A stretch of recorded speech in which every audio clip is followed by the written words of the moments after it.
por las dudas, si después lo subo. Me había olvidado poner a grabar. Bueno, y cómo se fue corriendo, digamos, cómo se va armando esa territorialidad, ¿no? Según sectores sociales.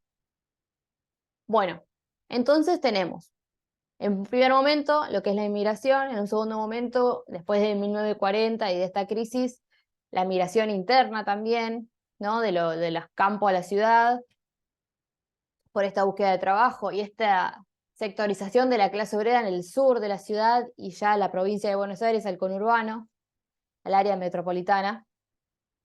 Y finalmente va a hablar sobre la dictadura, ¿sí? A partir de los años 70, bueno, del golpe del 76. Lo que va a decir es, bueno, antes de la dictadura, antes del golpe, las personas de los sectores populares que estaban viviendo en estas condiciones no habían caído aún, va a decir, en una pobreza estructural, es decir, de no poder salir de ahí. Y de generaciones y generaciones de estar, digamos, en la pobreza y no tener oportunidades para poder correrse de ese lugar.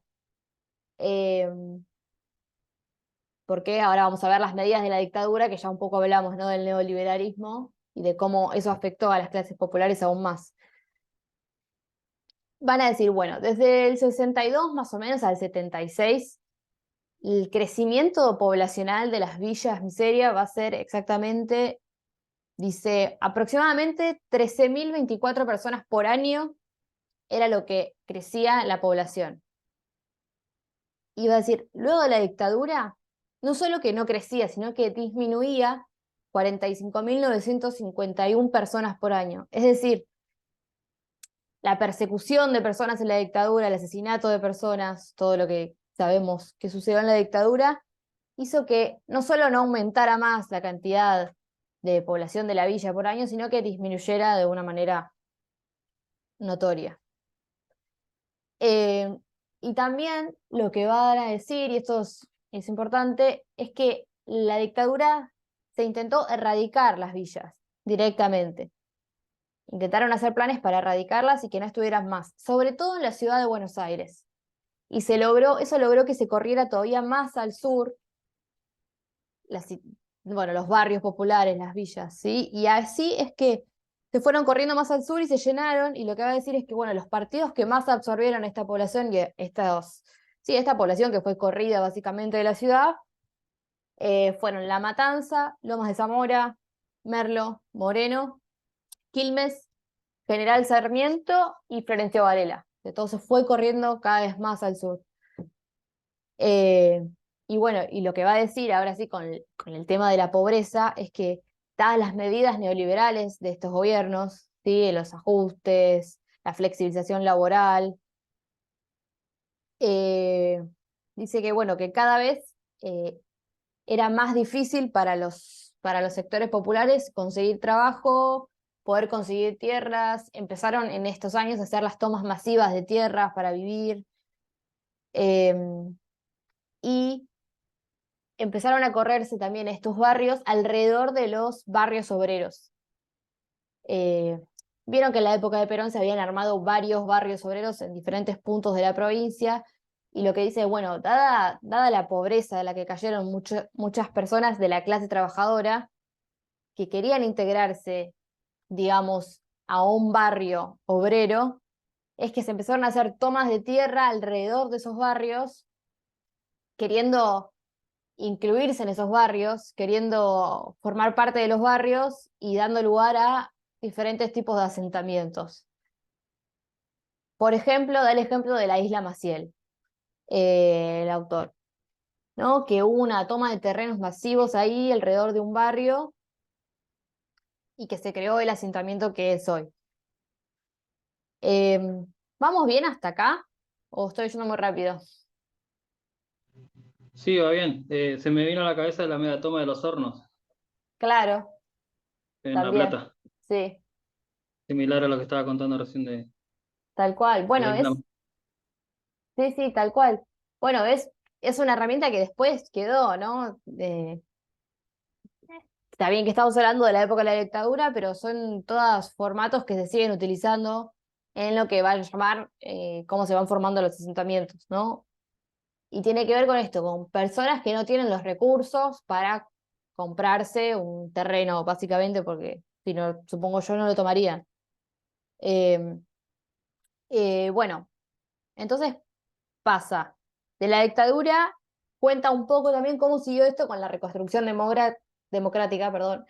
Eh, bueno, dejó de disminuir la cantidad de población de la villa, comenzó a aumentar de vuelta por año, en vez de disminuir como estaba disminuyendo, aumentó, pero a un menor ritmo, ¿no? 1.000 personas por año, dice más o menos. Y dice, bueno, con la restitución democrática comenzaron a haber programas, ¿sí? De políticas públicas, para intentar hacer políticas participativas, aunque igualmente los asentamientos siguen existiendo, las tomas siguen existiendo, a decir, ¿no? Hay un poco lo que decías vos, Adrián, de que las tomas en el sur del conurbano, bueno, zona sur La Plata, Los Hornos, quizás no están conurbano, pero bueno, son, digamos, esas formas bueno, las formas subalternas que encuentran las personas para generar un barrio en un lugar.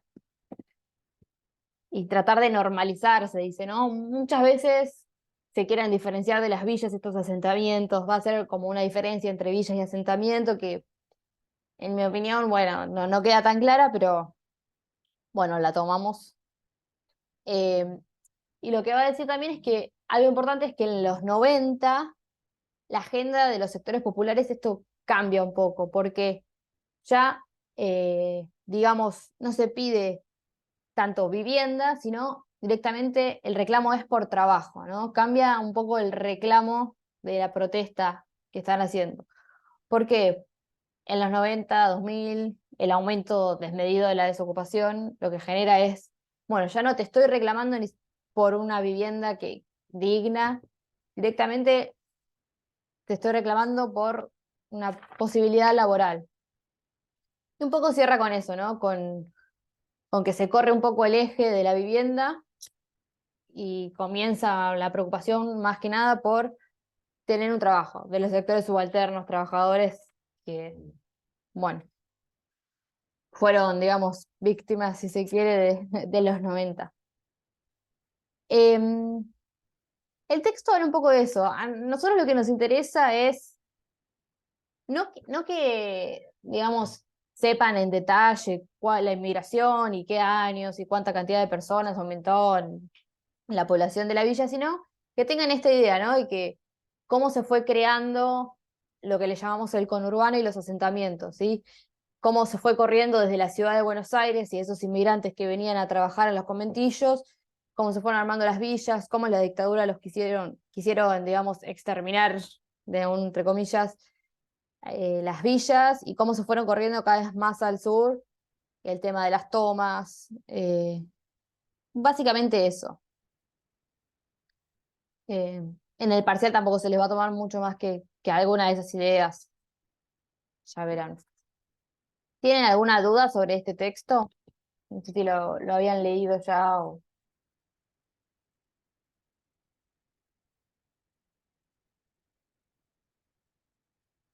Ah, no sé si Roberto estás hablando porque está silenciado.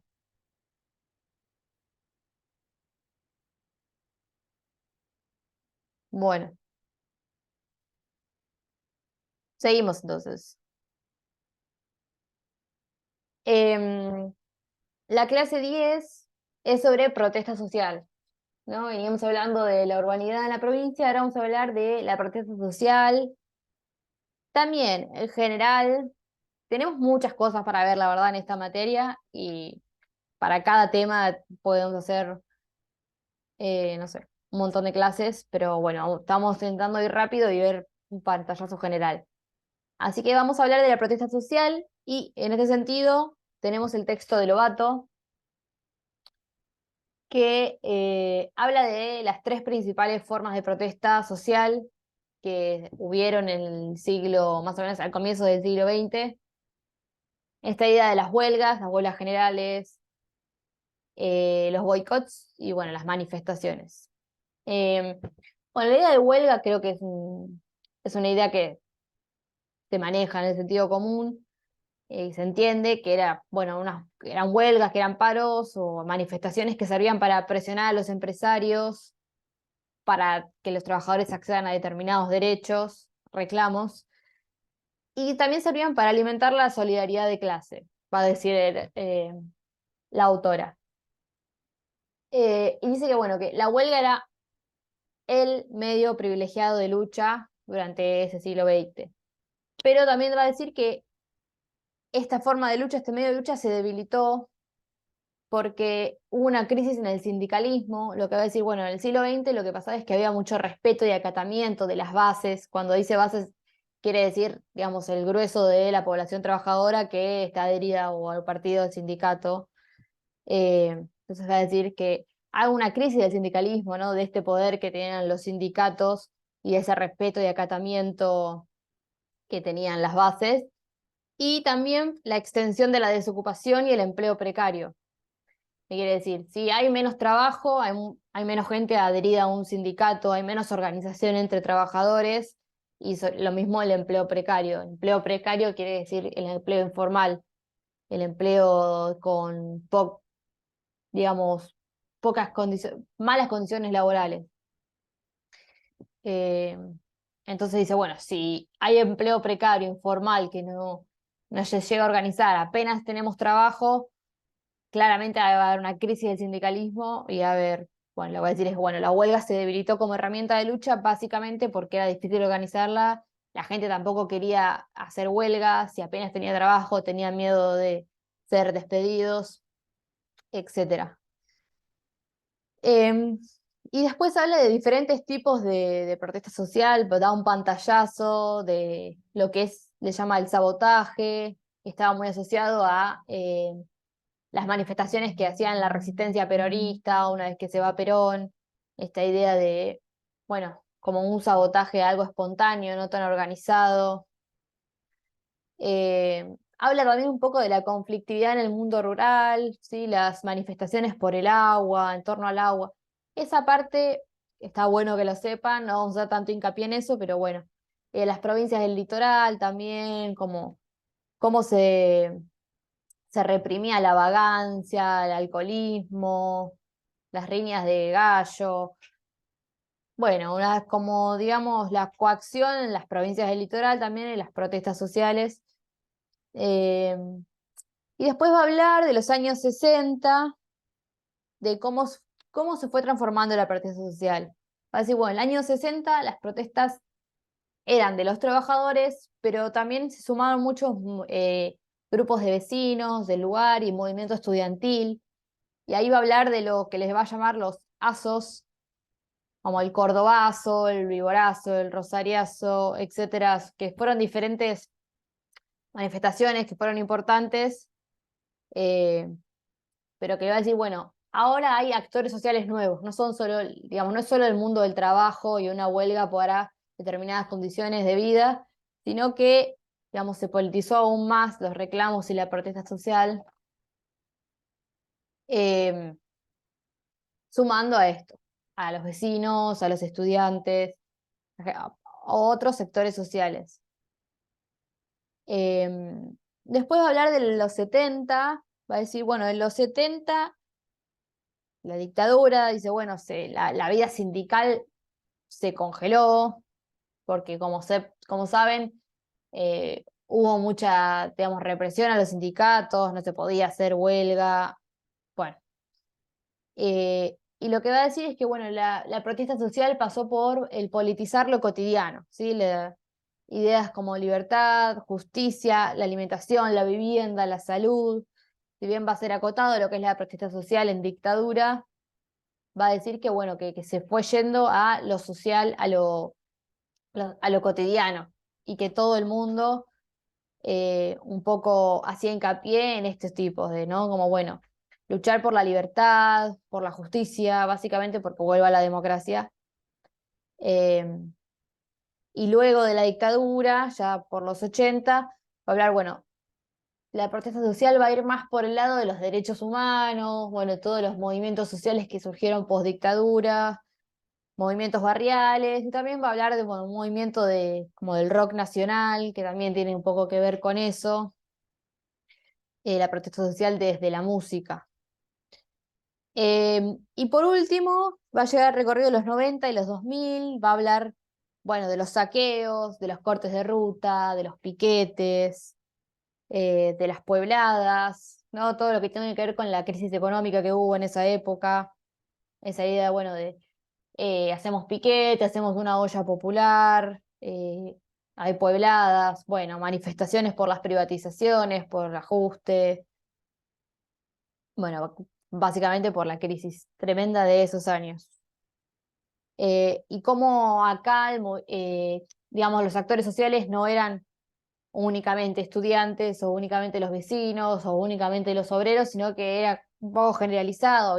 Por ahí podías ver una familia entera en un corte de ruta protestando por alguna cuestión. Em, Ese texto es eso, es bastante simple, es un poco largo porque habla bastante de esto del campo, lo digo, pero bueno, para mí hay que concentrarse eh, básicamente en estas etapas que va nombrando. De vuelta, no se enrosquen tampoco mucho con el tema de la ruralidad, que habla bastante, pero básicamente estas etapas, ¿no? De cómo fue cambiando la protesta social, por qué se debilitó la huelga así como herramienta de lucha, esto de que fue cambiando, ¿no? De los sindicatos, del sindicalismo y la lucha obrera, y cómo se fue transformando el actor social de la protesta.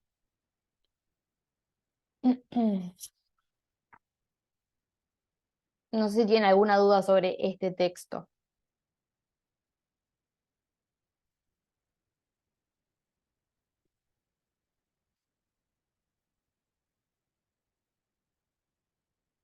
Y bueno, cualquier cosa me dicen. Pero finalmente estamos en la clase 11, que fue la última clase. Como les digo, no va a entrar en el parcial. Pero bueno, es interesante leerlo, si bien es un texto de una autora de Costa Rica, o sea, hacen una observación etnográfica, o sea, que van a un lugar, a un barrio, por 6 meses y analizan dos grupalidades, etcétera, para hablar del estigma, de la estigmatización. Si bien está en Costa Rica, es fácilmente traspolable a nuestro país. Pero me gustó porque primero hace digamos, habla sobre la pobreza, habla sobre la dimensión objetiva y subjetiva de la pobreza, ¿no? Y, y habla de la estigmatización dentro de las dimensiones subjetivas, ¿no? Los miedos, las estigmatizaciones que se tiene dentro de la pobreza, como un ejemplo de una estigmatización. Y habla también de esto que nosotros veníamos digamos, por las otras clases hablando, de los procesos de territorialización y desterritorialización, ¿no? Como el barrio, como una marca, como una base de una segregación física y simbólica en el entorno urbano, ¿no? Digo, bueno, perteneces a este barrio y hay un estigma detrás de eso, ¿no? Como pasando ya más al lado subjetivo y social de qué significa, qué carga tiene simbólicamente venir de un barrio o tener determinado rasgo físico, determinada nacionalidad, etc. Entonces el texto habla un poco sobre la identidad, sobre el nosotros y el otros que se forman en estos barrios, bueno, en la sociedad en general, en los grupos Por el lado de la distintos. discriminación. Claro, exacto, Adrián. Estigmatización es justamente eso. El estigma es un atributo que es desacreditador para el sujeto que lo porta, es como un desprestigio. Como estar estigmatizado es un poco eso, como discriminado, segregado por alguna característica, eh, por un atributo específico. Y el autor lo que va a decir, va a retomar a otro autor, un sociólogo que es muy conocido, que se llama Goffman, y va a decir, bueno, existen 3 tipos de estigma. Todo esto en la introducción, después lo va a relacionar mucho con el caso este de Costa Rica, y ahí se entiende todavía mejor. Si lo quieren, es bastante simple el texto. Al principio es un poco denso porque te da todas estas definiciones, pero después es como que son entrevistas a unos chicos de un barrio y bueno, es bastante fácil de leerla, sobre todo la parte final. Va a decir que hay 3 tipos de estigma. De malformaciones físicas, 1, de defectos de carácter del individuo, que ahí va a decir como falta de voluntad o deshonestidad, puede ser ahí, por ejemplo, robo, digo, como características del individuo, de su comportamiento, y estigmas de raza, nación o religión. Va a decir, son esos 3. Bueno, malformaciones físicas, más o menos entendemos, bueno, si hay alguien que tiene una deformación, se lo estigmatiza por eso, por ejemplo. Después otra es sobre, bueno, esto, el carácter del individuo. Por ejemplo, en el texto habla, ¿no? Bueno, él es de tal barrio, que era como un barrio así, o si dijéramos un asentamiento o una villa, pero en Costa Rica. Entonces dicen, bueno, a mí me estigmatizan porque dicen que como soy de tal barrio, les voy a ir a robar, o les voy a mentir, o no sé, cualquier connotación negativa, ¿no? Bueno, les voy a pegar, soy violento, digo, como atribuyen características a un individuo solo por vivir en tal lugar o haber nacido en tal lugar, o como la tercera característica, tercer tipo de estigma, eso, por ser de tal raza o nacionalidad o religión, ¿no? Como bueno, por ejemplo, se estigmatiza mucho en las películas norteamericanas a los gente del Medio Oriente, ¿no? Por ejemplo, sos musulmán, bueno, sos terrorista. Por ejemplo, eso sería como una estigmatización. Se estigmatiza a los musulmanes. Se estigmatiza a las personas que, no sé, no tienen una mano, o no sé, no ven, cualquier cosa, digamos, cualquier característica física, cualquier característica eh, de raza, nación. Bueno, hoy hace, digamos, esta tipología de 3 tipos de estigma, pero la idea es que entiendan qué es el estigma y la complejidad que tiene. Y después habla de, bueno, qué respuestas pueden tener las personas ante ser estigmatizadas, y hace esta idea de, bueno, puedes intentar corregir tu característica. Dice, hay gente que intenta corregir esto o ocultarlo, ¿no? Como decir, bueno, no, yo no vivo en ese lugar. Por ejemplo, a los chicos de este texto dicen que muchas veces no intentaban o elegían no decir de dónde vivían para conseguir un trabajo, por ejemplo, ¿no? Para poder salir de ese estigma, porque si ellos decían dónde venían, los estigmatizaban y no los elegían porque, bueno, de repente les imponían un montón de características relacionándolo a dónde vivían, ¿no? Bueno, no queremos problemas acá, o no porque nos va a robar este chico, etc. Y un poco habla de eso, habla de la estigmatización y habla de el trabajo de campo que hace es para 2 tipos de grupos. Hace un grupo, son todos jóvenes de este lugar, o sea, jóvenes pobres que vivían ahí. Unos eran unos chicos que estaban siempre, digamos, como en la esquina, le llamaba como la barra, le llaman ahí en Costa Rica, como unos chicos que se juntaban en la calle y otros chicos que se juntaban en la iglesia, como un grupo religioso. Dice, bueno, y dice, además de cargar con el estigma de ser pobre, de ser joven y de vivir ahí, cargaban con otros tipos de estigmas, como por ejemplo